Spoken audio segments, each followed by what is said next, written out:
Guys, आज है 7 मार्च 2026 और हम देख रहे हैं बीटीसी का चार्ट। तो कल मैंने आप लोगों को बताया था, दो चीज़ बताया था कि मार्केट कैसे जा सकती है, क्या डायरेक्शन दे सकती है। देखो एग्जैक्ट वही हुआ ना, एक्यूमुलेशन, मैनिपुलेशन और डिस्ट्रीब्यूशन। तो ये ऐसा क्यों हुआ, इस बात को समझो। देखो यहाँ से मार्केट कंटिन्यूस डाउन ट्रेंड में है। यहाँ से यहाँ पे मार्केट आई, यहाँ सेलर्स ने शॉर्ट किया, फिर यहाँ आई, फिर सेलर्स ने शॉर्ट किया, मार्केट को सेलर्स ने यहाँ तक पुश किया। तो देखो मार्केट यहाँ तक आया, यहाँ पे सेलर्स कैसल थे, सेलर्स ने एग्जिट लिया। यहाँ पे देखो सेलर्स कैसल, सारे सेलर्स कैसल हंट हो गए। तो इस रेंज पे आके मार्केट देखो एक फिर बुलिश एंगल्फिंग टाइप पैटर्न बनाया। तो सबको लगा यहाँ पे मार्केट अपसाइड जाएगा, ठीक है। तो बायर्स ने बाय किया। जब बताओ यहाँ पे अगर किसी बायर्स ने बाय किया होगा इस रेंज के आसपास, तो उसका असल क्या होगा, ये होगा या ये यहाँ होगा, ठीक है। तो पहले ये यहाँ तक आया, इसके एसल्स को हंट किए, फिर मार्केट में एक बुलिश रेंज दिखाया, फिर ये देखो। इसको छोटे टाइम फ्रेम पे देखते हैं, ज़्यादा अच्छे से समझ में आएगा। Just a minute, let's see. इसको हटाओ, इसको भी हटाओ, चार्ट को पूरा क्लियर करो पहले। तो अब देखो, ये देखो क्या समझ में आ रहा है तुमको। ये देखो मार्केट कंटिन्यू डाउन ट्रेंड में है। देखो यहाँ से कंटिन्यू मार्केट फॉल कर रहा है। यहाँ पे देखो, ये देखो एक राइजिंग स्टार टाइप का कुछ पैटर्न बनाया, मार्केट अपसाइड निकाला, यहाँ तक निकाला। उसके बाद यहाँ पे सेलर्स आए तो यहाँ पे सेलर्स ने सेल किया। अगर आप ही बताओ, यहाँ पे आप अगर सेल करोगे तो एसल कहाँ रखोगे, इस रेंज के ऊपर, मैक्सिमम इस वाले रेंज के ऊपर रखोगे। यहाँ तक आप सेल एसल देख सकते हो। पहले मार्केट ने सेलर्स का एसल हंट किया, फिर मार्केट को एकदम नीचे डाउन किया। फिर यहाँ पे देखो, फिर यहाँ पे सेम शूटिंग स्टार लाइक कुछ पैटर्न बना, फिर यहाँ पे एक इंगल्फिंग पैटर्न बनाया, क्लियर शो दिया कि चलो मार्केट अब बुलिश है। फिर ये देखो ये बड़ा वाला कैंडल, ये देखो कितना तगड़ा वॉल्यूम बना दिया है यहाँ पे मार्केट ने। ये एग्जैक्ट देखो कितना बड़ा कैंडल बनाया है, इतना बड़ा कैंडल बनाया, यहाँ से बुलिश दिया। तो अब यहाँ पे सबको कंफर्म हो गया कि नहीं, यहाँ से मार्केट अपसाइड जाएगी। बट स्टिल मार्केट यहाँ तक आया। अब अगर बताओ इस रेंज के आसपास आपने बाय किया होगा तो आपका एसल कहाँ होगा, यहाँ होगा। मैक्सिमम अगर कोई भी होगा तो उसका एसल यहाँ पे होगा, उससे नीचे तो कोई एसल रख नहीं सकता है, क्योंकि कोई लॉजिक ही नहीं बनता उसके नीचे एसल रखने का, क्योंकि इतने बड़े विक्स का एसल तो कोई लेगा नहीं। अगर यहाँ पे बाय करेंगे, यहाँ से यहाँ तक का एसल लोगे तो एसल काफ़ी बड़ा हो जाएगा अपना, तो उतने बड़ा एसल लेंगे नहीं कोई। तो उन्होंने अपना एसल यहाँ पुश किया, फिर मार्केट यहाँ तक आई। यहाँ पे सेलर्स को थोड़ा सा प्रॉफिट बुकिंग हुआ बायर्स का। उसके बाद मार्केट देखो एग्जैक्ट इस जोन के आसपास से, जहाँ से सेलर्स पहली बार आए थे, वहीं पे दोबारा सेलर्स आए। सेलर्स ने मार्केट को पुश किया। अब सेलर्स अगर इस रेंज पे आए तो सेलर्स का मैक्सिमम एसल क्या हो सकता है, ये होगा। और अगर कोई थोड़ा और ऊपर रखने को सोचे तो इस रेंज के आसपास एसल रखेगा मैक्सिमम। वैसे तो इतना कोई रखता नहीं है, बट मैं बता रहा हूँ कि यहाँ तक मैक्सिमम अगर कोई देखे तो यहाँ तक रहेगा, क्योंकि अगर यहाँ से कोई सेल कर रहा है तो ये एसल बहुत बड़ा हो जाता है भाई। मैक्सिमम एसल इसी रेंज के आसपास होगा, यहाँ पे हो जाए या 0.12% ऊपर नीचे हो जाए। तो यहाँ पे उन्होंने एसल रखा। देखो मार्केट यहाँ आया, मार्केट इस रेंज में आया, फिर यहाँ वाले जो बायर्स थे उन सबको यहाँ पे निकाला। ये देखो ये एसल हंट हुआ है, यहाँ पे मार्केट ने उन सबको निकाला। फिर यहाँ पे जो बायर्स आए, वो देखो उनको यहाँ पे निकाल दिया। अब जो बचे थे वो देखो अपसाइड गया। अब देखो ये एक समझो इस बात को, देखो ऑल्सो ये देखो ये ट्रेंड लाइन देखो, ये देखो ये बना रहा है मार्केट ट्रेंड लाइन।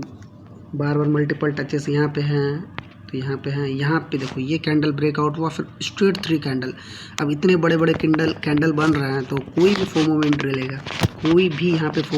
लेगा, जो भी रिटेल ट्रेडर्स हैं वो यहाँ पे फोमो में एंट्री लेंगे। अगर रिटेल्स यहाँ पे फोमो में एंट्री लेते हैं, इमेजिन करो तुम रिटेल ट्रेडर हो, इस ब्रेकआउट पे तुमने एंट्री लिया तो ठीक है। अगर तुमने यहाँ पे एंट्री लिया, तुम्हारा एसल क्या होगा, यहाँ होगा इस रेंज के आसपास। मैक्सिमम अगर तुम एसल देखोगे तो तुम्हारा एसल इस रेंज के आसपास आएगा, मैक्सिमम इस रेंज के आसपास तुम्हारा स्टॉप लॉस बनेगा, ठीक है। तो अब एकदम क्लियर व्यू समझो कि मार्केट ने यहाँ से खुद को पुश किया। यहाँ पे जो सेलर्स बैठे थे, यहाँ पे जो भी सेलर्स पहले बैठे थे, यहाँ वाले सेलर्स को मार्केट ने पहले निकाल दिया था, फिर ये सारे सेलर्स को मार्केट ने यहाँ पे निकाल दिया इस रेंज तक। इस रेंज के जितने भी सेलर्स थे, इस ट्रेंड लाइन के जितने भी सेलर्स थे, सबको मार्केट ने पुश आउट किया। इस रेंज के सारे सेलर्स को मार्केट ने निकाल दिया। अब देखो मार्केट क्या कर रहा है। मार्केट यहाँ से खुद को डाउन साइड पुश कर रहा है। एक्यूमुलेशन हो गया। देखो अब कल बताया था मैंने आपको क्या, मार्केट एक फेज में चलता है, जैसे एक्यूमुलेशन, मैनिपुलेशन, डिस्ट्रीब्यूशन। मैंने कल आपको बताया था कि मार्केट एक रेंज में चलता है, पहले एक्यूमुलेट करता है, फिर किसी भी डायरेक्शन में मूव देता है, ये मैनिपुलेट हो गया, फिर अब यहाँ से डिस्ट्रीब्यूट कर देता है। तो मार्केट घूम के इसी रेंज में वापस आ गया।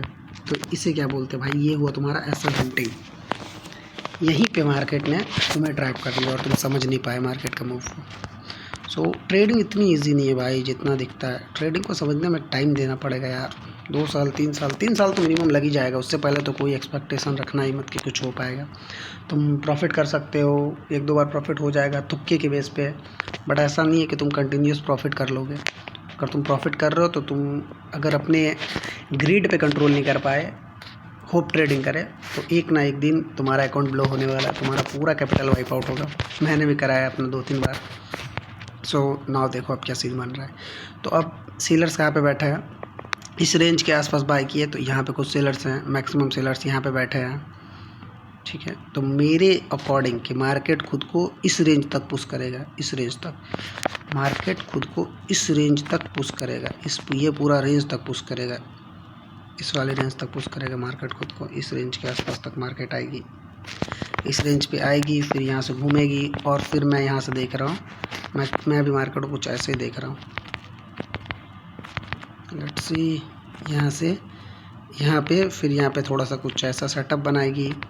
अगर सेटअप बनाने के बाद मुझे कुछ वैसा रिवर्सल पैटर्न देखा, जैसे बुलिश एंगल्फिंग हो गया, राइजिंग स्टार हो गया, या हैमर हो गया, या ऐसे कुछ इस रेंज का ब्रेकआउट दिखा, तो मैं यहाँ से डायरेक्ट वीकली एफवीजी को ट्रेड करूँगा। सिंपल है, मेरा माइंडसेट ऐसा है, मैं डायरेक्ट वीकली एफवीजी को ट्रेड करूँगा। इन द केस अगर ऐसा नहीं होता है, मार्केट इस रेंज पे आई, इस रेंज पे आई, इस रेंज तक आके भी मुझे कोई भी डायरेक्शन नहीं दिया, मार्केट ने कोई डायरेक्शन नहीं दिया, इस रेंज पे आके कुछ भी नहीं दिया, बस एक्यूमुलेट करती रही, कुछ भी ऐसा मुझे सीन नहीं दिखा, तो मैं ट्रेड नहीं करूँगा। क्योंकि ये अभी जो मार्केट का कंडीशन है वो भाई ट्रेड करने लायक नहीं है, कुछ भी क्लियर नहीं है, सब कुछ कंफ्यूजिंग है, कब क्या हो जाए कोई गारंटी नहीं है, बिकॉज ग्लोबली तुम सिनेरियो जान रहे हो। सो लेट्स सी क्या होता है। देखो तो आज है 7 मार्च, और आज से मैं दिन के 2 एनालिसिस दूंगा अपनी। एक बीटीसी तो फिक्स है भाई, मैं बीटीसी तो एनालाइज करूंगा ही करूंगा, बीटीसी मेरा फेवरेट एसेट है, तो बीटीसी कंफर्म है। उसके बाद तुम लोग बताओ तुमको किस चीज़ का एनालिसिस चाहिए। वैसे मैंने सोचा है कि बीटीसी के साथ इथेरियम या गोल्ड की एनालाइज करूं, बट देखो अब तुम्हारी मर्जी, अगर कुछ है तो मेक श्योर फॉलो करो, सब्सक्राइब करो, और मिलते हैं कल नेक्स्ट वीडियो में, या मैं रात को एक वीडियो डालूंगा। वैसे अगर इथेरियम या गोल्ड को एनालिसिस किया तो मैं रात को भी एक वीडियो डालूंगा। So take care, bye bye.